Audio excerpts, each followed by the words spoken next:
Good evening, everybody, and welcome back to the realm.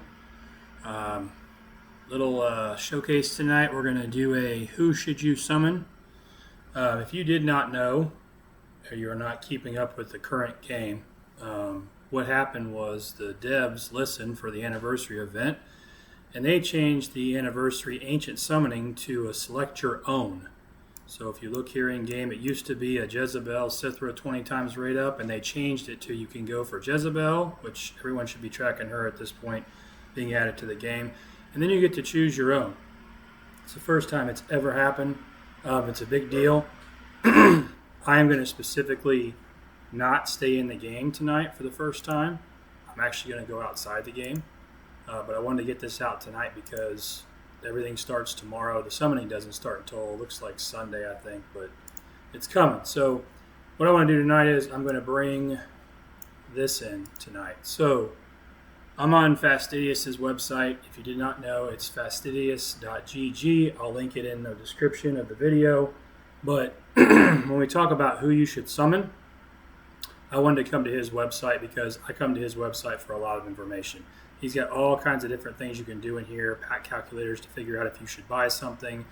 The max summons is pretty cool. You plug in how many diamonds you have and how many summons you have. It tells you how many summons you could get through, including your rebate, gear codes, all kinds of things. But what we're going to use tonight is his hero list.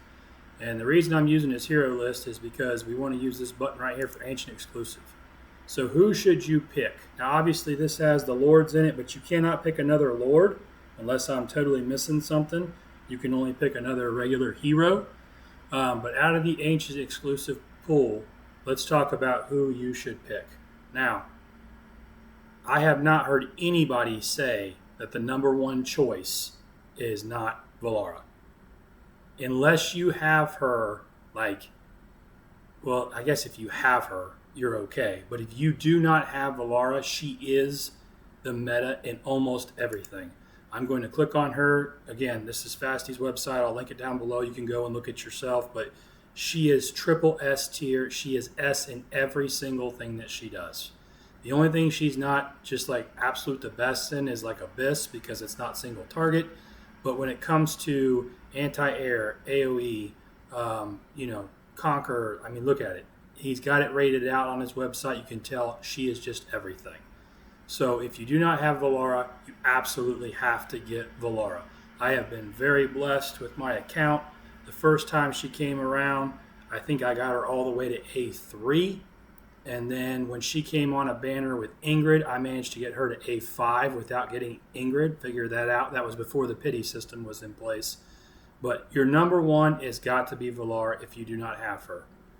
So, now, going back, this is where it gets contentious. All right. Any of the next four heroes you could mix up depending on your account. Okay. Gretchen has become meta in a lot of things that she does. All right. You can see she's S tier in a lot of different areas. Just an all-around solid hero. He only has her as an A+, but that's his rating system. I personally think that she's definitely one that you should go for. Kagrum is another one. He is S+. He is great in everything. But for me, I have Brokir. And now Kagrum fills out your freaking Arbiter team. And he's a Northerner. He does not die. He is pretty awesome. But again, you have to figure out what you want to do with your account. Okay? And then let's see who else is on here. Pierre, I'm not really big sold on Pierre. He's kind of niche. Lycan has become a big guy when it comes to different matrix. But again, I would not waste this banner on him. Where else are we at here? Let's see. No. Okay, so Carnelian. Carnelian has got this special healing ability where people basically don't die. She is absolutely meta when it comes to GVG. You can see she's S+. Your people don't die. But other than that, she's not really that great. But when it comes to PvP, you definitely want to pick yourself up a copy of Carnelian. Now, to what I am going to do. I am a very late game player. All right. So I am over 200,000 in Matrix, but I have not been able to hit that next level. I have not been able to finish Gear Dungeon 3. So who am I picking? I am picking Durza. Now, a lot of people have said that when they think that when the next hero comes out, Durza's going to get buffed and all that other kind of stuff. You cannot play this game hoping that the next hero that comes out is going to be like the buff of whatever to whoever. You've got to go with what you have. Durza is absolutely meta now in Matrix, single target, PvP, AoE, Gear Dungeon 3.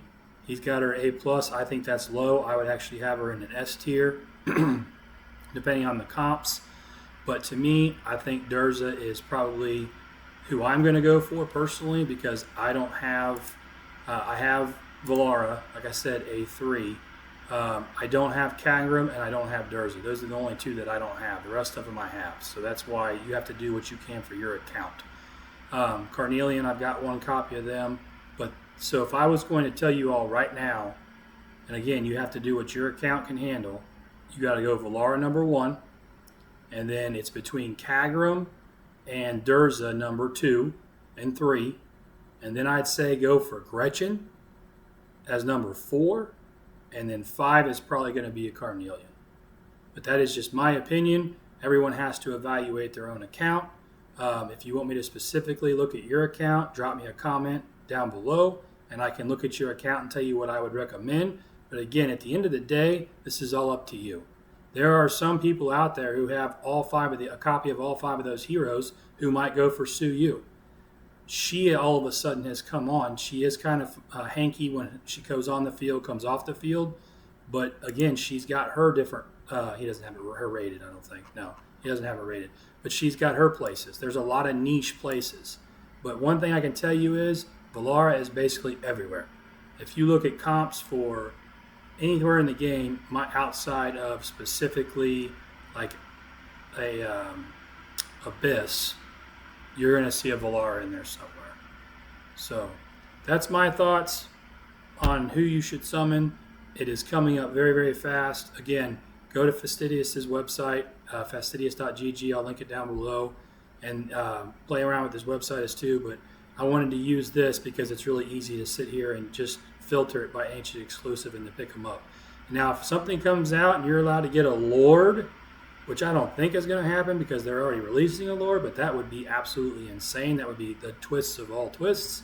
Of course, you're going to have to go to Orin or Ingrid, but that's just my thoughts. So I'm going to close this out. Game's obviously loaded up. The anniversary starts tomorrow. The events are starting tomorrow. You can see that our boy Kanan has already come up. He's going to start summoning for him on Wednesday. He's going to be the 200. We got the War of Ages coming and all that kind of stuff, but it's all coming, and it's coming quick. Jezebel is going to be the one that everyone's after, obviously. I think that she starts on a Saturday. I think is what it is. She hasn't even come up in here yet. Yeah, I think she might start Friday and go through Monday, but that would be cool because then you can get your Ancients from your Matrix runs. But if you haven't been saving, I'm sorry, you're going to fall behind. But that's my thoughts on how you would do that. Another question that I got, reset book. So we are all supposed to get a reset book. I don't remember where. Let's see, is it in here? No, that's the summoning. I don't know. I don't want to sit here and go through everything to try and find it. It's probably in the game news somewhere. Yep. So we're getting a reset book. Now, what to do with your reset book? If you go to Heroes and you go right here, you can tell who you have your people into. This is what I've got. Okay? I personally would not reset on an unpolished soulstone unless you are just crushing your lords. That's just my opinion. These are so hard to get and find. The unpolished ones, you can get those when you claim your Matrix rewards. You can get those when you claim your Abyss awards. Excuse me. But when it comes to what we call a polished soulstone and soulstone in the community, they are really hard to find. So you see I've got Ingram A3, which is where you need her to be. I've got Orin A1, Obviously, being A3 would make him even better than what he is. But I have 2 in Praetus. And I can tell you right now, ever since Orin came out, I'm not using Praetus for anything other than, like, I think he's one of my boss hitters in Matrix. But I'm probably not gonna keep those. I'm gonna reset Praetus and get 2 polished soulstones. Now, what am I gonna do with them? Well, that's a good question. I'm not quite the hoarder that other people are when it comes to these, so I will probably first up drop one straight into Ezrith. Ezrith has a ridiculous A1. She is meta in Matrix. If you don't have Demi, a lot of people use Demi and him together, or her, whatever she is. So I'm going to drop one of those into that. The second one, I'm not going to lie, I'll probably keep it. I will probably keep it because what I'm hoping is at some point I get another polished soulstone and then I make my Orin A3. So that's what I would do with that. Now, if you got like 3 unpolished ones in Sun Wukong or Kagiri, and you can reset and get all those because you've got extra copies, by all means do that. I actually have 2 more unpolished soulstones, and I might be making my Dracula A3 because I'm trying to push Arena now that they've kind of fixed it a little bit. But with the Jezebel coming, if I get her a copy of her, I'm definitely making my Dracula A5 because at that point he's going to become my arena is going to change when it comes to him. So that's the 2 things that I was asked about, was what to do with your reset book. Again, I would reset the polished soulstones. I think I'm going to reset my Praetus. Excuse me. So I get 2 of those bad boys. One of them's going straight into Ezrith. The next one, probably hold it till I get a 3rd one. Fastidious has got a really good video about awakenings and why soulstones are important and when to use them. Because if I sink a polished soulstone into Orin for A2, it really doesn't do anything for him. It's kind of like making your Ingrid. I had Ingrid A1, and then I had 2 polished soulstones to make her A3. If I would have put 1 polished soulstone into her, it wouldn't have made her that special. Her big one is A3. So that's what I'm doing with the reset book. Whenever we get that, it's supposed to show up in game mail. We'll see if it shows up tomorrow morning when we wake up. But that's what I'm doing with that. And then, like I said, as far as your who to pick, you got to look at your account and you got to figure out who you want to do and who you want to get. But I'm telling y'all right now, if you do not have this lady right here, you have got to get that lady.